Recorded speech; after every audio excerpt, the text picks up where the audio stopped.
The Romans used pigs to fight war elephants.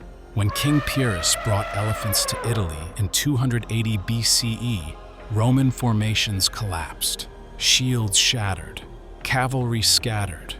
Nothing could stop the charge. Then Rome found the elephant's weakness, the scream of a pig.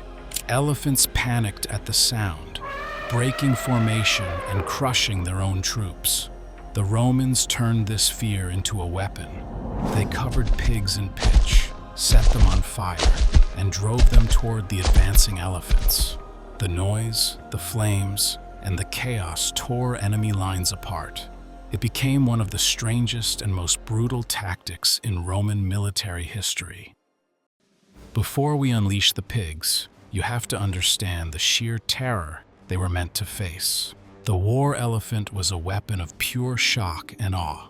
The Romans first ran into these behemoths in 280 BCE, when a brilliant Greek king, Pyrrhus of Epirus, brought them to Italy to try and carve out his own empire. For the Roman soldiers, who'd never seen an animal like this, it must have felt like a monster from a mythology had sprung to life. These weren't just big animals. They were trained instruments of destruction. A war elephant could weigh over 6 tons and stand more than 10 feet tall. They were often armored and sometimes even had sharpened iron spikes fitted to their tusks. Perched on top was a wooden tower called a howdah, carrying archers who could rain down arrows from a nearly untouchable height.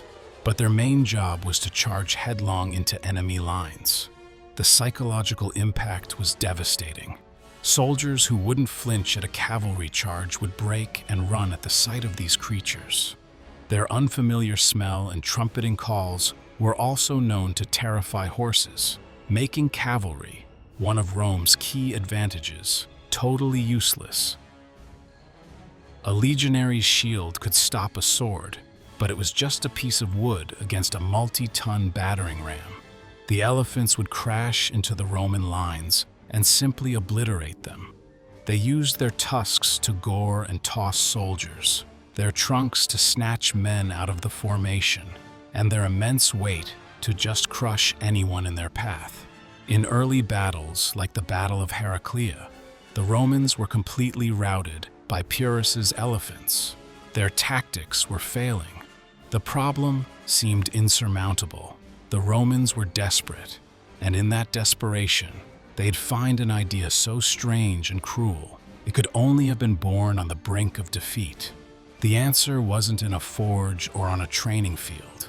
It was in a farmyard. The story of the war pig doesn't actually start with the Romans. It starts with their Greek neighbors during a moment of pure desperation. The year is 266 BCE, and the city of Megara is under siege by the Macedonian king Antigonus II Gonatas, whose army featured a terrifying corps of war elephants. The city was about to fall. The final assault was coming, and it would be led by that unstoppable elephant charge. The Megarians knew they couldn't win a straight fight. As ancient writers like Polyaenus and Aelian tell it, the defenders came up with a plan that was part genius, part madness.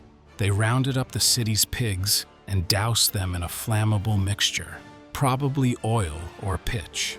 As Antigonus's elephants began their final charge, the Megarians lit the pigs on fire and drove them out of the gates, straight at the advancing monsters. The result was pure chaos. Elephants, for all their power, are sensitive animals with sharp hearing and a deep fear of fire. They were hit with a multi-sensory assault of horror. It was the sight of the flames, the smell of burning pitch and flesh, and most importantly, the sound. A pig's squeal is already a high-pitched, jarring noise. A pig that is literally on fire produces a sound of such agonizing, piercing intensity that it was utterly terrifying to the elephants. The great war beasts panicked. They spun around and bolted in terror, stampeding not through the enemy, but back through their own ranks. The very weapons meant to win the battle became the cause of their army's destruction. trampling countless of their own soldiers. The siege of Megara was broken, not by soldiers, but by the tortured screams of burning pigs. This horrifying event served as a crucial proof of concept, and word of this bizarre tactic would have spread.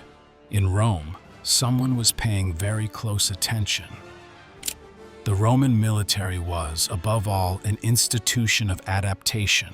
They were masters of observing and perfecting the tactics of their enemies. So when stories of the flaming pigs of Megara reached them, it's easy to imagine them filing that idea away for a rainy day. Their chance to use it may have come during the very war that introduced them to elephants. The final battle of the Pyrrhic War was fought in 275 BCE at Beneventum. Having already been defeated by Pyrrhus's elephants, the Romans came prepared. Now, the historical evidence here comes from later ancient authors, not contemporary sources, and historians debate its certainty. Ancient authors like Aelian do claim the Romans used squealing pigs to counter Pyrrhus's elephants and win the battle. The historian Pliny the Elder later noted that elephants are scared by the smallest squeal of the hog, suggesting the sound itself was the true weapon. This speaks volumes about the Roman military mindset. Honor was great, but survival and victory were better. The idea of setting a live animal on fire is stomach-churning, but to a Roman commander facing annihilation, it was just another tool.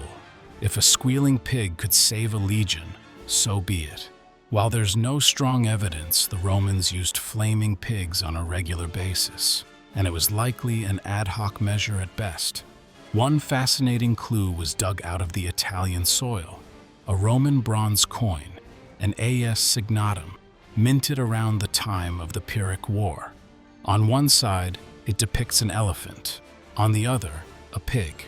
Now, historians still debate what this coin really means, but the connection is hard to ignore and strongly suggests a link between the two animals in the minds of the Romans at the time. Rome had learned the lesson of Megara and may have turned a desperate gambit into a calculated strategy. So let's go back to the battlefield. The Roman line is barely holding.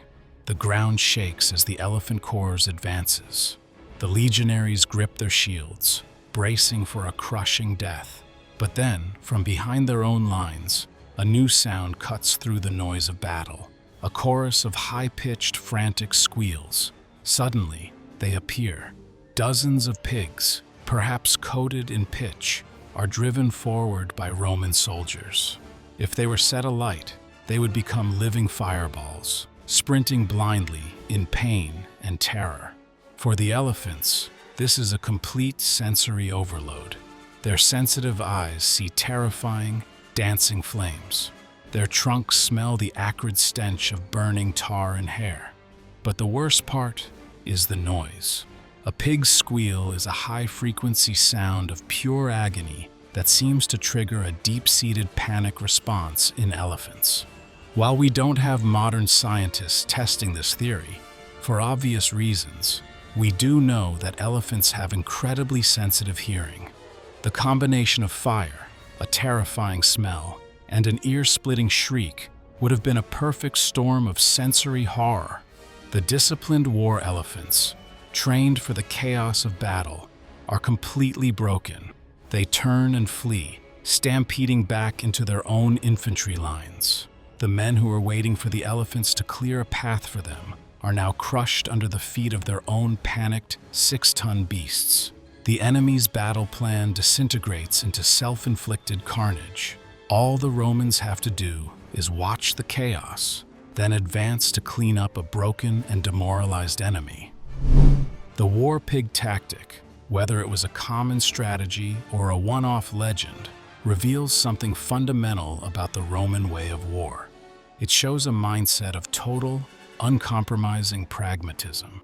We often think of Roman warfare in terms of honor and pride, but the reality was that victory was the only thing that mattered. Using terrified animals as weapons wasn't honorable combat. It was grotesque and cruel.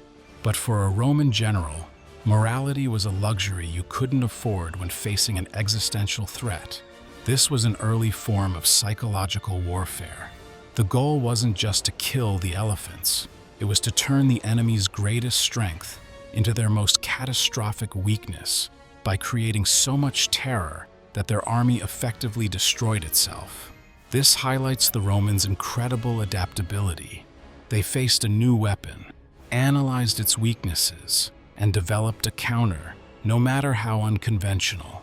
The story of the war pig is a stark reminder that the Roman military machine was built not just on discipline, but on a foundation of ruthless, creative, and terrifying ingenuity. So, the next time you picture the Roman legions, don't just see the polished armor and eagles. Picture the chaos, the ingenuity, and the sheer desperation that could lead a commander to look at a charging war elephant and see the solution in a humble farm animal. The war pig is one of history's most bizarre and brutal footnotes, a testament to the fact that on the ancient battlefield, victory could be won not just with a sword, but with a squeal. It leaves us with a timeless question. In the crucible of war, is everything fair game? Let us know what you think in the comments below.